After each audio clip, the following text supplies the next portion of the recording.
Assalamualaikum warahmatullahi wabarakatuh. Selamat pagi adik-adik peserta MPLS 2021. Selamat datang di live YouTube dalam rangka masa pengenalan lingkungan sekolah SMA Negeri 1 Rejotangan tahun ajaran 2021-2022. Nah, di sini saya Dela Putranviani, siswi dari SMA Negeri 1 Rejotangan. Nah, untuk adik-adik di rumah, pemateri kita kali ini dengan Pak Hasan. Adik-adik kan belum kenal ya. Sekarang kita kenalan dulu dengan Pak Hasan. Mari Pak. Selamat pagi. Assalamualaikum warahmatullahi wabarakatuh. Salam sehat seluruhnya di siswa-siswa kelas 10 SMA 1 Rejotangan. Ini saya Pak Muhammad Hasan, guru bidang informatika dan TIK. Sini saya akan memberikan materi bagaimana pembelajaran di masa daring. Nah, di sini kan mulai pandemi ini sudah mulai belajar melalui daring ya Pak. Ya. Itu saya mau bertanya, kira-kira itu bagaimana sih Pak cara yang tepat di saat daring seperti ini untuk belajar mandiri di rumah itu? Terima kasih, sangat bagus sekali pertanyaannya. Pertama-tama, pandemi ini kan dimulai tahun kemarin pas tanggal 16 Maret 2020. Awal mulanya sekolah libur. Padahal KBM sedang berlangsung dan pada saat itu bertepatan dengan ujian nasional. Ujian nasional sehingga langsung diberhentikan. Akhirnya mulai pada saat itulah tidak ada ujian nasional sampai tahun-tahun berikutnya. Itu yang pertama. Nah, bagaimana pembelajaran? Ya tetap berlangsung. Tetap berlangsung. Dalam artian di tingkat SMA ini kan pembelajaran komputer, penggunaan alat-alat komunikasi gadget itu kan sudah tidak asing lagi, sehingga dengan adanya pembelajaran daring ini bagi siswa SMA itu sudah tidak asing ya, karena sudah menggunakan, berbeda dengan siswa SD yang sama sekali belum. SMP masih ada yang menggunakan, ada yang belum, tapi SMA rata-rata sudah menggunakan, sehingga akan lebih mudah di dalam pelaksanaan pembelajaran daring. Yang menjadi masalah biasanya merubah pola belajar dari belajar yang konvensional manual dengan belajar yang menggunakan elektronik. Bedanya di sini. Padahal kementerian itu sudah dari dulu sudah belajarnya melalui elektronik. Buktinya apa? BSE, buku sekolah elektronik. Ya, sehingga apa? Kalau kalian pergi ke sekolah membawa 5 buku, ya toh? Sehingga berat. Tapi kalau biasanya hanya di genggaman ini buku satu sekolahan SMA itu cukup, ya toh? Sehingga dengan pembelajaran daring sudah terbiasa membawa gadget-gadget. Waktu belajar di kelas, ya kebanyakan siswa bawa buku, padahal di handphone itu sudah ada buku elektronik BSE. Nah sekarang dioptimalkan dengan pembelajaran daring.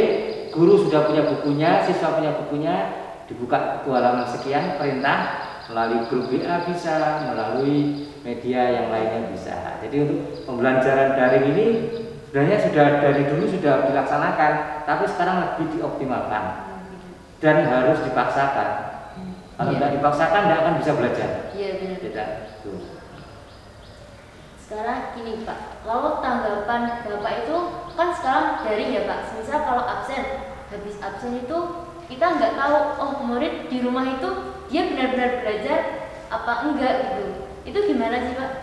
Ya, target pembelajaran itu dilihat dari prosesnya, bukan hasil akhirnya. Ada anak belajar secara psikologis, dia itu belajar kalau mendengarkan musik baru bisa masuk.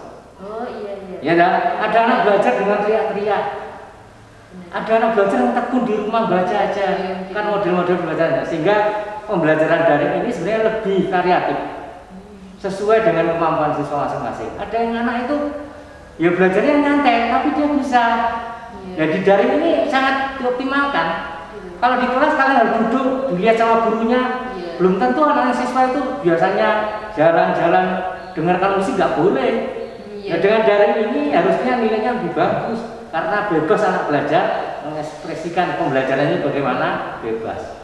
Itu proses nanti, ya toh. Nah nanti dilihat dari hasil akhirnya bagaimana prosesnya. Setelah itu ada feedback umpan baliknya. Jadi lebih efektif sebenarnya daring ini. Dalam artian siswa mengikuti pola belajar sesuai dengan seleranya sendiri-sendiri. Jadi tidak ada paksaan. Sebenarnya kalau kalian di kelas belajar manual, belajar ada yang nggak nyatet, gurunya kenapa nggak nyatet? Padahal dia sudah punya bukunya, gitu ya. Ada yang tidur-tiduran, karena dia mengerti. Jadi ini kebebasan di sini. Di kebebasan di dalam pembelajaran daring ini kebebasan. Yang penting kalian bisa belajar dan rileks dan enak, enjoy, itu yang diharapkan. Nah, sekarang ini Pak, kan kita kan di rumah itu kan hampir 90% itu tetap menatap layar kan Pak. Nah itu gimana sih Pak biar caranya nggak kecanduan? Iya sekarang kita kan virtual ya Pak. Biar gimana caranya kita nggak kecanduan gitu? Ya. Di dalam melihat layar, yang pertama jumlah detik mata kita berkedip kita itu jangan sampai berkurang. Itu caranya. Normal seperti biasa aja. Kalau kita melihat layar terus begini maka akan terjadi mata lelah dan mata itu akan perih. Syaratnya begini. Kemudian yang kedua, gunakan di sekitarnya itu pemandangan yang menyejukkan. Contohnya, kenapa di rumah itu ada jendela? Supaya kita nggak terus fokus gini lihat jendela, lihat pemandangan hijau-hijau pohon, itu adalah menyejukkan mata. Ya, ini. Sehingga kenapa di kantor-kantor itu pasti jendelanya besar-besar? Karena dia yang jenuh di komputer, dia tinggal lihat ini refleksi matanya, gitu ya. Yang bisa mengukur adalah diri sendiri. Jadi kalau kita bermain gadget, lama-lama mata kita sakit, akhirnya lelah. Kalau ada cairan mata itu habis kering istilahnya. Itu syaratnya. Jadi kalau saya yang bisa mengukur adalah diri sendiri. Wih, itu sudah capek ya, istirahat lihat gitu ya. Saya pernah 2 hari 2 malam bekerja di depan komputer. Yuk, enjoy itu. Enjoy bisa itu, tapi enggak depan komputer terus, santai istirahat. Dia udah tidur aja sebentar 10 menit. Lanjut lagi. Tidak. Itu bisa. Jadi yang ukur kemampuan kita adalah diri kita sendiri. Jangan dipaksakan. Merasa lelah ya langsung istirahat lihat. Gitu, ya. Yang penting kalau ada suara tinggal dengarkan kan bisa. Dan tidak harus memperhatikan layar. Itu aja. Jadi kan bagaimana peranan orang tua sebagai kan sekarang kan di rumah kan Pak, belajarnya kan di rumah, jadi bagaimana sih Pak peranan orang tua itu terhadap anaknya sendiri yang belajar di rumah itu? Orang tua di sini kan ada beberapa karakter orang tua. Ada orang tua yang memang bekerja di rumah bisa memperhatikan anaknya. Kemudian orang tua yang harus bekerja mencari penghasilan untuk anaknya.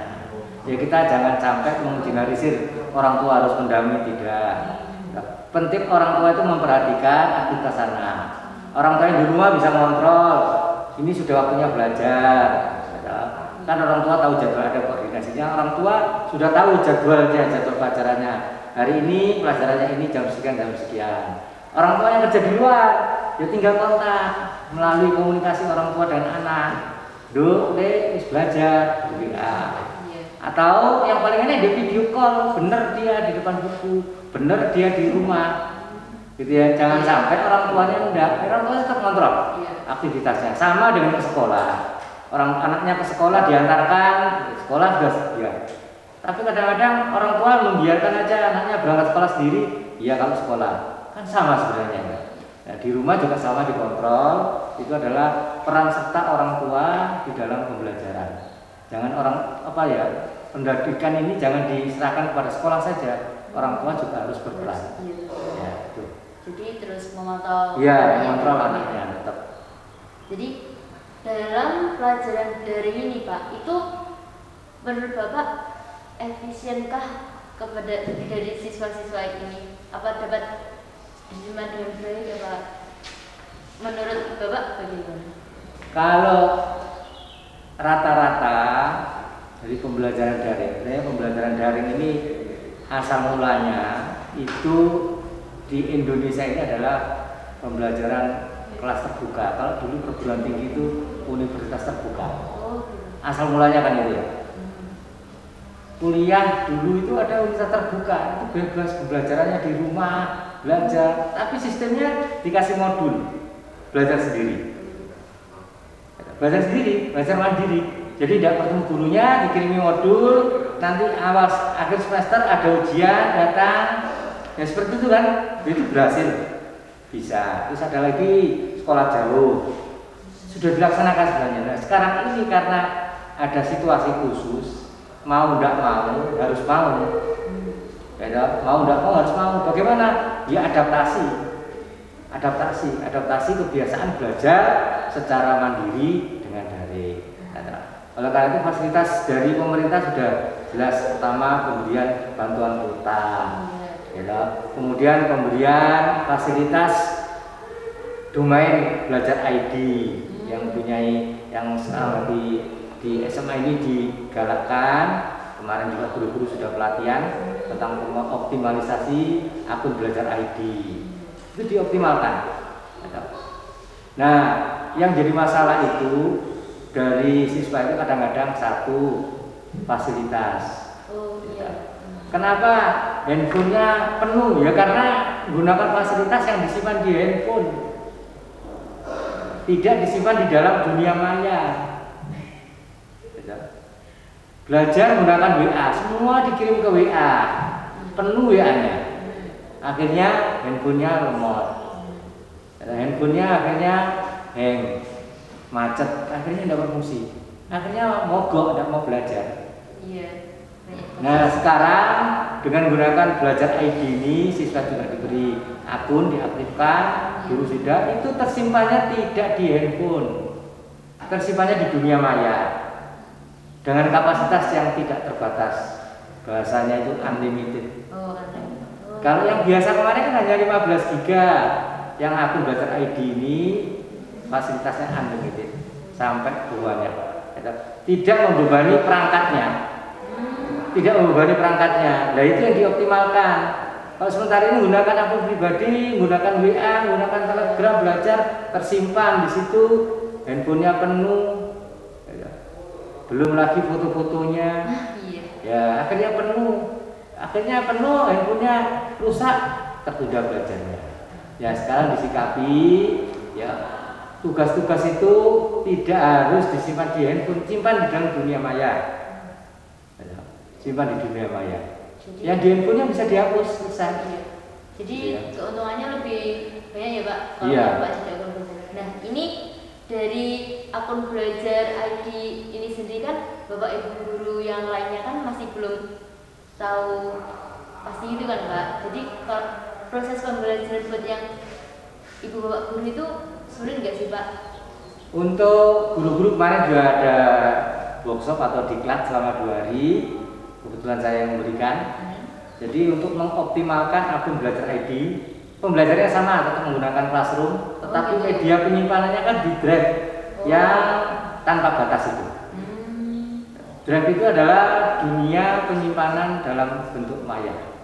Dunia maya untuk menyimpan, kita nyimpan gambar kita, video saya yang dapat saya simpan, tak taruh aja di Drive. Dunia maya itu yang guru ID itu kan sangat banyak. Butuh sesuatu tinggal lihat, tidak perlu di-download, dilihat bisa langsung. Kita lihat video, tidak perlu di-download, langsung dibuka, di-play bisa. Ini sehingga lebih memudahkan, itu ya. Kemudian pembagian Classroomnya juga sudah ada langsung Google Meet-nya. Ada fasilitas Google Meet yang tanpa batas waktunya, dengan pesertanya kan ada 100 itu. Nah ini nanti akan digunakan untuk pembukaan MPLS. Rencana sekolah-sekolah kan menghendaki untuk pembukaan MPLS menggunakan Google Meet. Nah itu salah satunya. Jadi kalau menggunakan handphone hanya install aplikasi. aplikasi diinstal sudah bisa digunakan. Nah, guru-guru kemarin pelatihan sudah mencobanya semua. Salah satu kemarin kan kita pembukaan workshop itu kan dibuka oleh kepala dinas. Ya, itu pun di kantornya bukanya. Pematerinya dan dari pengawas sekolah itu di Trenggalek. Guru ada di sini mengikuti. Saya menggunakan fasilitas Google Meet juga sudah bisa. Nah, seperti itu nantinya. Pembelajaran guru-guru kita sudah siapkan nanti untuk siswa ya yang kelas 10 ini ya, belajarnya seperti itu. Kelas 11, 12 ini kan sudah pernah belajar setahun ya. Jadi tidak ada masalah nanti yang kelas 10 ini sama. Agak asing baginya. Ya. Jadi ini buat tahun ajaran baru jadi sudah siap ya Pak? Sudah siap. Jadi ini bahasan boleh pesan kepada adik-adik peserta di rumah dan kasih satu pertanyaan buat adik-adik di rumah. Iya. Ya. Untuk anak yang kelas 10 nanti, pertama di kegiatan MPLS ini kalian sudah dibuatkan Google Classroom. Itu ada kelas-kelas gugus. Diusahakan untuk gabung dulu di situ. Ada gabung, di situ ada pendampingnya. Pendampingnya adalah dari OSIS dan ada guru pendamping di situ. Nah, itu dulu gabung dulu. Kalau sudah gabung nanti kalian akan bisa. Pertanyaannya, akun belajar ID itu digunakan mempunyai fasilitas apa saja? Fasilitas dari akun belajar ID itu fasilitasnya apa saja? Jadi itu tadi pesan dari bahasan. Jangan lupa untuk masuk ke Google Classroom untuk mengikuti rangkaian acara MPLS dan MOGD tahun ajaran 2021-2022 ya adik-adik. Jadi sekian, terima kasih buat bahasan hari ini. Sekian, wassalamualaikum warahmatullahi wabarakatuh. Waalaikumsalam.